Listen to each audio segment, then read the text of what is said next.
नमस्कार। How to reverse any disease naturally, इस 3 video की वीडियो सीरीज़ का ये वीडियो पार्ट 3 है। अगर आपने अभी तक पार्ट 1 और पार्ट 2 नहीं देखा है तो इन दोनों वीडियोस के लिंक्स आपको इस वीडियो के डिस्क्रिप्शन में मिल जाएंगे। किसी भी लाइफस्टाइल डिजीज़, मेटाबॉलिक डिसऑर्डर या इम्यूनिटी के डिसऑर्डर्स को नेचुरली ठीक करने के लिए विदाउट मेडिसिन्स जो 15 स्टेप्स प्रोटोकॉल मैं आपको बता रहा हूँ, उसमें से 5 स्टेप्स मैं पार्ट 1 में बता चुका हूँ और 5 स्टेप्स मैं पार्ट 2 में बता चुका हूँ।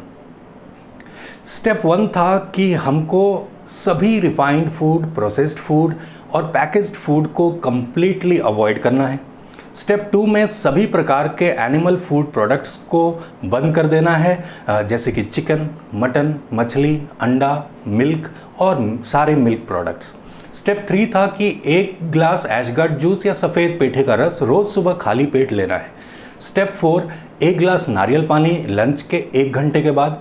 स्टेप 5 बॉडी वेट के हिसाब से हरी पत्तियां या फिर हरी चटनी रोज़ खानी है। स्टेप 6 हो गया कि 7 नीम के पत्ते और 2 ग्राम कच्ची हल्दी रोज़ चबाकर खाएंगे।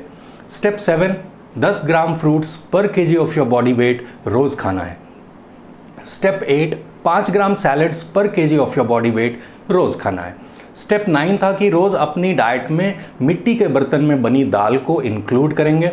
और स्टेप 10 की 1 ग्लास वेजिटेबल जूस लंच और डिनर के बीच के टाइम पे रोज़ पीना है। आज के इस वीडियो में, जो कि इस वीडियो सीरीज़ का 3rd पार्ट है, हम बात करेंगे स्टेप 11 टू स्टेप 15 के बारे में। स्टेप नंबर 11 है इंटरमिटेंट फास्टिंग। इंटरमिटेंट फास्टिंग का मतलब कि वो फास्टिंग या उपवास जो कभी टर्मिनेट ना हो, यानी कि हर दिन कुछ घंटों के लिए भोजन न करने के नियम का पालन करना है।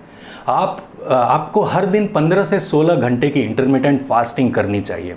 इसका मतलब ये हुआ कि आपको डिनर और अगले दिन के ब्रेकफास्ट के बीच 15 से 16 घंटे का फास्ट रखना है। फॉर एग्जाम्पल, अगर आप रोज़ रात को 8 बजे डिनर कर लेते हैं तो आपको अपने ब्रेकफास्ट का टाइम सुबह 11 बजे का रखना चाहिए, जिससे 15 घंटे का गैप मिल सके। अगर आप डिनर 7 बजे करते हैं और अगले दिन ब्रेकफास्ट 11 बजे करते हैं तो ये हो गई 16 घंटे की इंटरमिटेंट फास्टिंग, और ये सबसे अच्छा रहेगा। किसी भी बीमारी को रिवर्स करने के लिए इंटरमिटेंट फास्टिंग एक बहुत ही पावरफुल टूल है, क्योंकि जिसको हम नेचुरल हीलिंग प्रोसेस कहते हैं ना, जब हमारे शरीर की प्राण शक्ति हमें ठीक कर रही होती है, ये हीलिंग सबसे अच्छी फास्टिंग के दौरान होती है। मेडिकल टर्म्स में इस हीलिंग प्रोसेस को ऑटोफेजी कहते हैं। जब उपवास के दौरान आपका शरीर डैमेज्ड सेल्स और टिश्यूज़ को या तो बर्न करके नए टिश्यूज़ बनाते हैं और आपको एनर्जी देता है, या फिर रिपेयरिंग करता है। यहाँ पर आपकी बेहतर जानकारी के लिए मैं 2 वीडियोस रिकमेंड करूँगा। एक है healing power of human body, जिसमें मैंने हमारे शरीर की प्राण शक्ति के बारे में विस्तार से बात की है, और दूसरा है the magic of 1 meal a day. इसमें मैंने 23 घंटों की इंटरमिटेंट फास्टिंग के 23 साइंटिफिक हेल्थ बेनिफिट्स बताया है। और अगर आपको लगता है कि आपको रोज़ 16 घंटे की इंटरमिटेंट फास्टिंग रखने में कठिनाई आ सकती है, तो एक वीडियो है मेरी, how to fast without getting hungry, उसको देख लीजिएगा। इन तीनों वीडियोस के लिंक्स आपको डिस्क्रिप्शन में मिल जाएंगे। स्टेप नंबर 12 है सनलाइट के बारे में। इस स्टेप को स्ट्रिक्टली फॉलो करना चाहिए। कम से कम 20 मिनट का समय आपको रोज़ धूप में ज़रूर बिताना चाहिए। You should consider sunlight as a part of nutrition. धूप से केवल विटामिन डी नहीं मिलती है।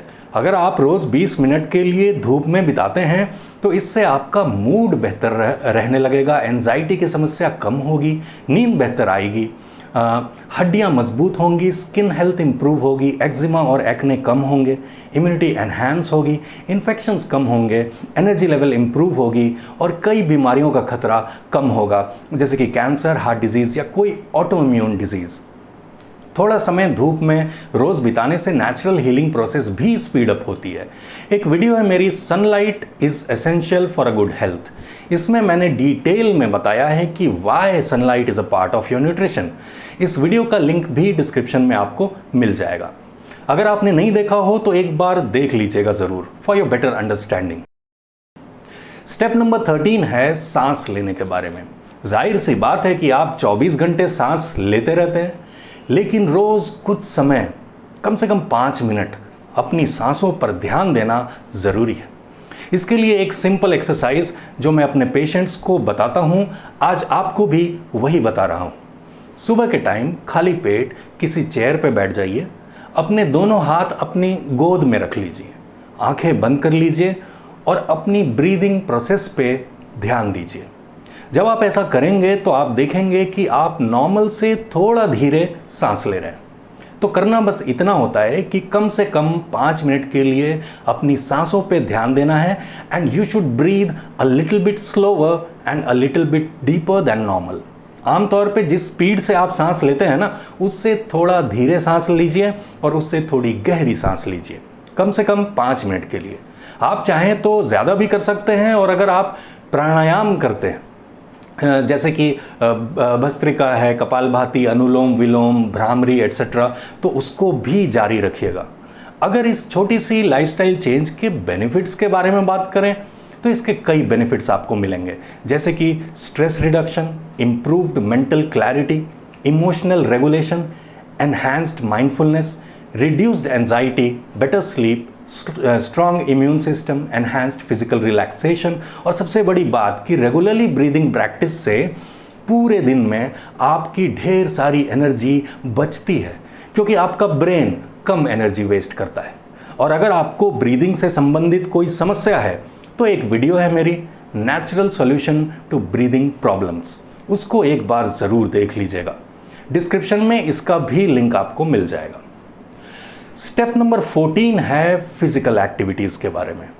अगर आप रोज़ 2 से ज़्यादा मेडिसिन लेते हैं, फॉर एग्जाम्पल एक थायराइड की गोली और दिन में 2 बार ब्लड प्रेशर की गोली, तो 3 हो गया। अगर पूरे दिन में आप 2 से ज़्यादा गोलियां ले रहे हैं तो इस 15 स्टेप प्रोटोकॉल के अंतर्गत आपको 3 महीने तक कोई भी फिजिकल एक्टिविटीज़ नहीं करनी है।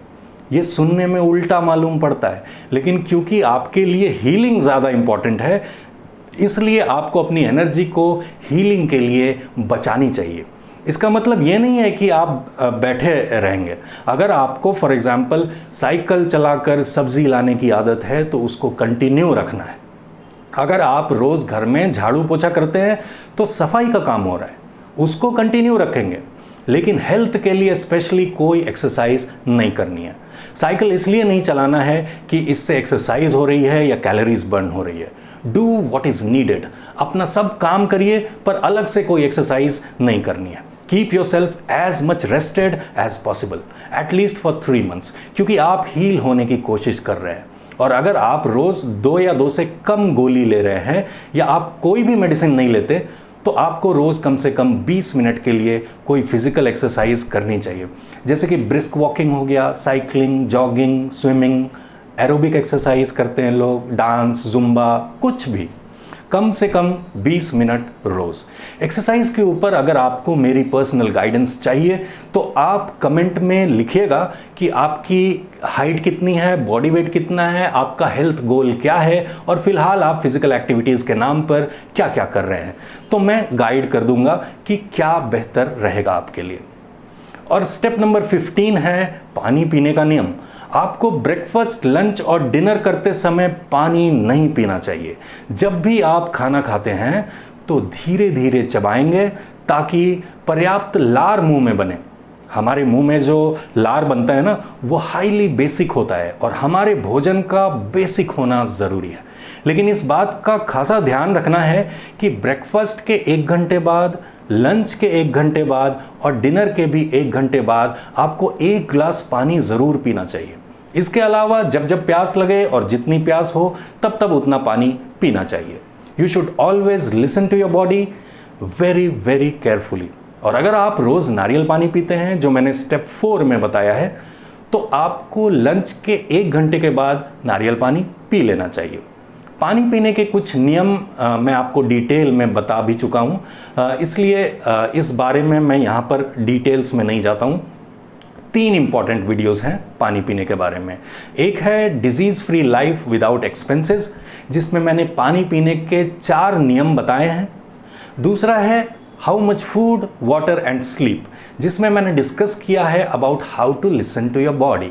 और तीसरा है one simple tip on drinking water, जिसमें मैंने डिटेल में डिस्कस किया है कि वो साइंटिफिक रीज़न क्या है कि भोजन करते समय कहते हैं कि पानी नहीं पीना चाहिए। इन तीनों वीडियोस के लिंक्स भी आपको डिस्क्रिप्शन में मिलेंगे। तो उम्मीद है कि आज की बात आपको समझ में आई। मुझे कमेंट करके ज़रूर बताइएगा कि इस 15 स्टेप्स प्रोटोकॉल का पालन करना आप कब से शुरू कर रहे हैं। मैंने जो कुछ भी बताया है ऐसा समझ लीजिए कि हर एक पॉइंट का मेरे पास एविडेंस के साथ रैंडमाइज्ड कंट्रोल ट्रायल है। ये मेथड प्रैक्टिकली किसी भी बीमारी को रिवर्स करने में कारगर है। ऐसा मैंने अपने क्लाइंट्स, फैमिली, फ्रेंड्स, मेरी टीम और खुद अपने आप पे अनुभव किया है। फिर भी कोई सवाल हो आपका तो कमेंट्स में लिखकर पूछ लीजिएगा, मैं ज़रूर रिप्लाई करूँगा और आपको फर्दर गाइड भी करूँगा। तो फिर मिलेंगे, तब तक के लिए स्टे हेल्दी, एन्जॉय लाइफ। नमस्कार।